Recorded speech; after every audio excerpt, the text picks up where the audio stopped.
আপনি কি কোর্ট কাচারিতে একদম নতুন? ভাবছেন কোথায় যাবেন, কিভাবে শুরু করবেন আর কোন আইনি সহায়তা নেবেন? তাহলে আজকের ভিডিওটা একদম আপনার জন্য। সব প্রশ্নের সহজ উত্তর পাবেন এখানেই। ধৈর্য ধরে ভিডিওটা শেষ পর্যন্ত দেখুন।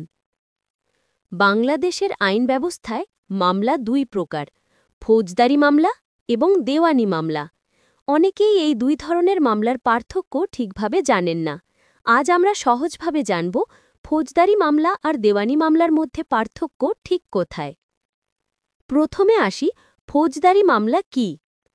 ফৌজদারি মামলা হলো এমন একটি মামলা যেখানে কোনো ব্যক্তির বিরুদ্ধে অপরাধের অভিযোগ আনা হয়।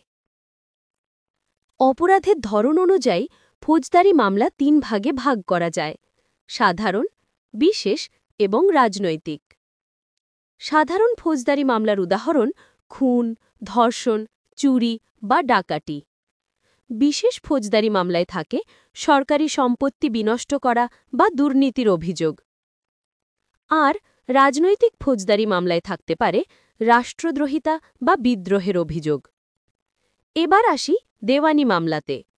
দেওয়ানি মামলা হলো এমন একটি মামলা যেখানে এক ব্যক্তি অন্য ব্যক্তির অধিকারের লঙ্ঘনের অভিযোগ আনে, যেমন সম্পত্তি নিয়ে বিরোধ, চুক্তি ভঙ্গ বা ক্ষতিপূরণের দাবি। চলুন এখন সংক্ষেপে দেখি ফৌজদারি ও দেওয়ানি মামলার প্রধান পার্থক্যগুলো। সংক্ষেপে বলা যায়, ফৌজদারি মামলা অপরাধ দমন করে সমাজের ন্যায় বিচার প্রতিষ্ঠা করে, আর দেওয়ানি মামলা ব্যক্তিগত অধিকার রক্ষা করে ন্যায্য সমাধান দেয়। আইন জানা মানেই নিজের অধিকার জানা, আর নিজের অধিকার জানা মানেই অন্যায়ের বিরুদ্ধে দাঁড়ানোর শক্তি পাওয়া। ফৌজদারি মামলার বিষয়বস্তু হল অপরাধ, আর দেওয়ানি মামলার বিষয়বস্তু হল অধিকার।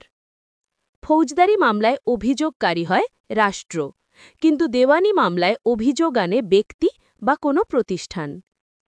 ফৌজদারি মামলার বিচার করে ম্যাজিস্ট্রেট বা ফৌজদারি আদালত, আর দেওয়ানি মামলার বিচার হয় দেওয়ানি আদালতে। প্রমাণের ভার ফৌজদারি মামলায় থাকে রাষ্ট্রের ওপর, কিন্তু দেওয়ানি মামলায় প্রমাণের দায়িত্ব থাকে উভয় পক্ষের ওপর। ফৌজদারি মামলায় দণ্ড হতে পারে কারাদণ্ড, অর্থদণ্ড বা উভয়, আর দেওয়ানি মামলায় সাধারণত ক্ষতিপূরণ, সম্পত্তি হস্তান্তর বা আদালতের নির্দেশ দেওয়া হয়। তাই সচেতন হন, আইন জানুন, ন্যায়ের পথে থাকুন।